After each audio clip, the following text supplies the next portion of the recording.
Eh bien salut tout le monde, j'espère que vous allez bien. Aujourd'hui nous nous retrouvons pour vous partager une avant-première, le Explorer de chez Flywoo. Ils me l'ont envoyé en avance pour faire un petit test. Alors c'est leur deuxième version de leur Explorer, qui est un drone qui est fait pour avoir une belle autonomie, pour faire du long range en cinématique, hein. Donc c'est très souple, c'est tranquillement, c'est idéal pour ce que je fais.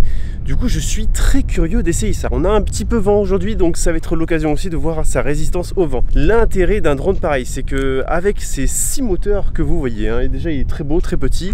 Vous avez vu qu'on peut mettre la petite One Air Naked, la Smo 4K que j'ai testé vendredi, hein, ce vendredi 18, et on peut la mettre, on peut l'embarquer dessus. On peut embarquer aussi des GoPro et des One Air normales sans devoir les démonter. Donc c'est vraiment cool. On va mettre des petites batteries, mais on a une autonomie annoncée jusqu'à 30 minutes de vol avec un certain type de batterie, des batteries Li-ion pour ceux qui connaissent, qui sont un petit peu plus souples. On va pouvoir être un peu moins nerveux sur les gaz, mais voilà, l'autonomie de 30 minutes. Avec des batteries plus classiques, là on va prendre des Tattu en 850 4S. On peut avoisiner les 15 minutes je pense. On va essayer tout ça ici dans un très beau spot. Nous sommes accompagnés de nos potes de la team FEV13, Elliott FEV et Drone Passion 13, allez les suivre. Donc allez, trêve de bavardage, c'est parti, on fait les premiers vols.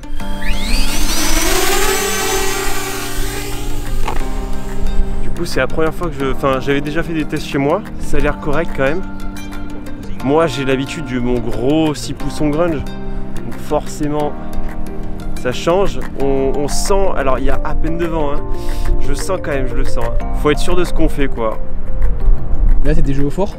Non, je suis de l'autre côté, je suis en train de faire la crête. J'ai mis un filtre CP je crois dessus.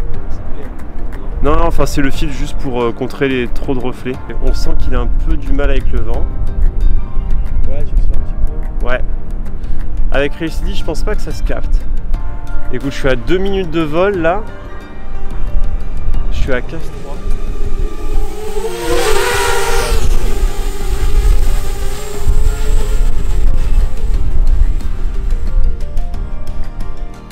Au niveau de la caméra, elle est minuscule, mais ça va, on y voit. En air unit, c'est sûr, pas besoin de se poser la question de si on voit bien ou pas. J'ai pas regardé, mais je crois que j'ai eu 0 perte, j'ai eu 0 glitch.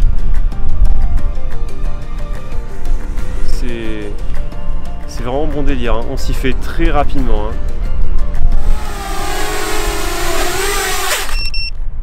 Pour commencer le long range sans trop se casser le porte-monnaie, il y a de quoi faire. Ah voilà, je pense que ça va être un drone que je vais garder au cas où. Pour faire des tests, des premières lignes. Ouais voilà, première ligne. Bon par contre avec le vent c'est pas dingue. C'est tout juste ce qu'il faut quoi. Il faut pas plus de vent sinon ça commence à être dangereux, il va vraiment pas aimer. Et il est nerveux ou genre pas du tout? Non, il est pas nerveux. Alors le truc c'est que là j'ai la meilleure config, hein. Là je vais essayer avec la GoPro. Et bon, je pense que ça va être autre chose, hein.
Alors c'est impressionnant que ça puisse porter une GoPro, mais c'est sûr qu'avec le vent et tout ça, c'est un poil compliqué, c'est pas très souple, donc il faut vraiment faire des directions simples, hein. C'est pour aller tout droit. Dire à la limite, avec mon 6 pouces, puisqu'il est quand même puissant, je peux m'amuser à faire des petits trucs de droite à gauche et tout ça, faire un petit peu de mouvement un peu plus sportif. Là c'est quand même beaucoup plus compliqué, hein. Au niveau de l'autonomie, écoutez, là je suis quasiment à 4 minutes de vol. C'est quand même cool. Je suis hyper serein, j'ai 12 GPS, ça a l'air de super bien fonctionner. Je suis curieux de voir comment va fonctionner Real Steady avec les petites vibrations et tout, parce que c'est quand même moins souple. De toute façon, vous me direz aussi dans les commentaires ce que vous en pensez. Mais en tout cas, pour commencer le mid-range, c'est incroyable comme drone. On est en confiance, c'est petit. Là, on a une superbe vue sur nous. Et puis voilà, il fait pas peur. Il fait pas peur parce qu'il est tout petit. Mais écoutez, honnêtement, ce petit Exa là, ce petit drone FPV, je le valide mais à 200%. C'est pour moi le meilleur drone qu'on m'ait envoyé à tester. Je suis vraiment surpris. Il est tranquille, il fait pas peur. C'est génial à piloter un truc pareil. En tout cas pour du cinématique, c'est sûr que si vous aimez pas les lignes droites, c'est pas vraiment fait pour vous. Alors honnêtement, pour faire des beaux plans, sans se prendre la tête, pas trop stresser sur les conditions et tout ça, évitez de voler avec plus de ce qu'il y a là aujourd'hui. En fait, je crois qu'il y a à peu près des rafales à 35 km/h.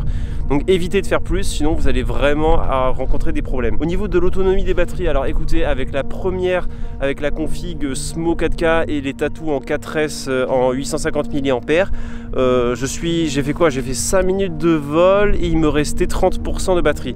Pour l'autre, je suis tombé un peu plus bas, j'ai fait je crois 4 minutes 30 de batterie et ou 5 minutes, je sais plus, quelque chose comme ça. Enfin en tout cas, c'est assez équivalent.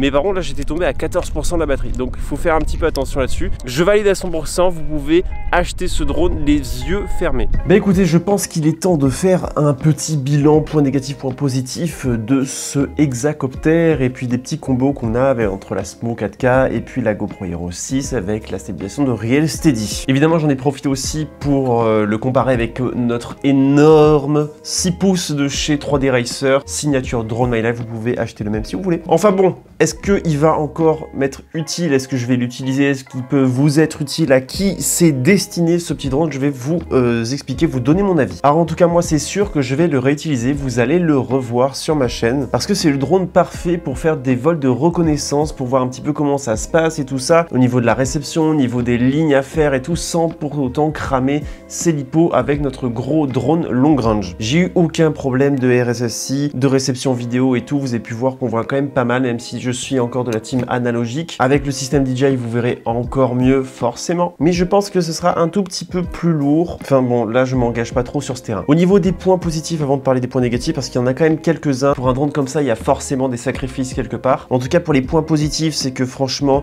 on y voit bien, il y a un GPS avec le mode Return to Home, on a un buzzer autonome, il est très bien équipé, il est très bien fini, les produits Flywoo sont excellents. Puis ce hexacoptère, ça donne un petit coup de neuf dans le FPV, ça fait du bien. Il est très léger, très silencieux, il tient plus de 5 minutes d'autonomie. Tout dépend en tout cas de la config. Si vous utilisez des lithium-ion, vous allez pouvoir voler plus de 20-30 minutes. Si vous utilisez une GoPro comme ça va être dans les environs de, je pense, 15-20 minutes.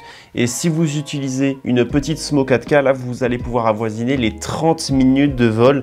Ça paraît fou, j'espère pouvoir vous le tester dans pas trop longtemps. Dans notre boîte, nous avons des hélices supplémentaires, de la visserie, une case pour justement fixer l'ASMO. Vous pouvez aussi choisir d'acheter avec votre drone BNF, parce que quand vous l'achetez, il est prêt à voler. Vous pouvez aussi le commander avec une case comme ça. Moi, elle est violette parce que je l'ai faite imprimer par 3D Racer. Et on va en venir au point négatif. Pour moi, c'est qu'il est encore pas assez stable. Il est plus stable que la première version, mais ça n'empêche pas que petit comme ça, aussi léger, dans les airs dès qu'il y a du vent, ça devient un petit peu compliqué. Alors, j'ai pas noté de différence de stabilisation avec les deux. Là, quand il était dans les airs, ça changeait rien pour moi. Et deuxième point négatif, et ce pourquoi d'ailleurs je pense les hélices sont transparentes, c'est que comme vous vous en doutez, et comme vous l'avez peut-être déjà vu dans la vidéo, eh bien on voit les hélices. Alors ce qui est bizarre, c'est qu'on ne les voit pas avec la SMO 4K.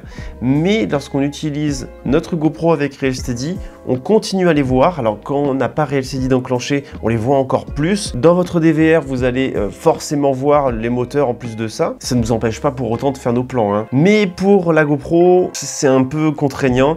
Après, alors ce que j'ai vu avec mon gros 6 pouces, c'est que l'angle de la caméra de mon 6 pouces est quand même plus orienté, il y a une inclinaison qui est un peu plus forte. L'impression là, c'est fait avec les fichiers STL de chez Flywoo. En fait, je recommanderais de faire un fichier avec une case qui est un petit peu plus inclinée pour qu'on voit un petit peu moins les hélices. Après, le problème, c'est que si on incline encore plus, on va devoir incliner notre caméra pour voir exactement ce qu'on va filmer et on va aller plus vite. Donc pour du cinématique, c'est pas forcément bien d'aller encore plus vite. On avoisine en moyenne les 50 km/h dans nos vols, en tout cas moi c'est ce que j'ai fait. Et comme on peut le voir dans cet extrait, il y a plusieurs reprises d'ailleurs, on voit quand même que Real Steady n'est pas à son maximum, qu'il y a quand même des vibrations, il y a des moments où c'est pas très net et ça c'est dû aux trop fortes vibrations. Comme on dit, parce qu'une image vaut 1000 mots, je vous laisse avec les plans que j'ai fait avec mon 6 pouces.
C'est sûr que c'est un petit peu moins souple à piloter que le gros 6 pouces. Et pour moi, en termes de long range, il n'y a pas mieux que ça. Mais comme je vous l'ai dit, pour du reconnaissance, pour se familiariser avec le monde du long range, c'est très bien. Et aussi sans trop se casser le porte-monnaie et sans trop remplir son sac à dos. Parce que, un autre point positif aussi, c'est la taille des batteries. J'utilise des 850 mAh 4S 95C de chez Tattoo. Quand on voit les énormes 6S de mon 6 pouces, on pourrait quasiment en mettre 3. Hein, comme ça, comme ça, comme ça. Et ça, c'est lourd, alors que ça, c'est ultra léger. Donc, si vous n'avez pas vraiment trop de place dans votre sac à dos, c'est sûr que le combo ça plus les petites batteries, c'est génial. Ou par exemple, vous êtes en famille, vous n'avez pas envie de vous trimballer votre énorme matos long range et vous dites, bon, un petit drone comme ça suffira largement pour ce que je vais faire. Au niveau de ces deux caméras, les deux font un taf excellent pour la stabilisation parce que comme vous l'avez vu, ça tremble un petit peu quand même. Et d'ailleurs, je sais pas trop comment il réagirait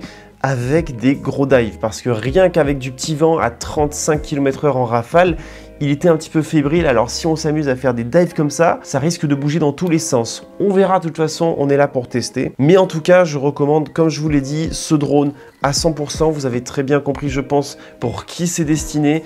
Attention, vous ne pourrez pas faire du freestyle avec ça. Pour barbariser un petit peu, c'est un drone de ligne droite, en quelque sorte. Donc, je vous laisse faire votre propre avis. Les commentaires sont là pour ça. Je vous le répète, vous le reverrez sur la chaîne, c'est sûr. Je vous mets les liens en description si vous êtes intéressé, que ce soit pour ça ou pour d'ailleurs aussi la caméra. Mais l'avantage surtout comparé à la première version d'Explorer, pas en hexacoptère mais avec 4 moteurs, c'est que lui il peut embarquer des grosses caméras. Enfin, grosses caméras c'est relatif, mais en tout cas il peut embarquer des GoPro et des One Air. Enfin bon, on va s'arrêter là. J'espère que la vidéo vous a plu. N'oubliez pas, j'aime, commentaire. Nous la prochaine fois on se retrouve avec un vol du Mavic 2 Pro. J'avais hâte de recommencer. Je pense que ça va vous plaire. Alors d'ici là, portez-vous bien.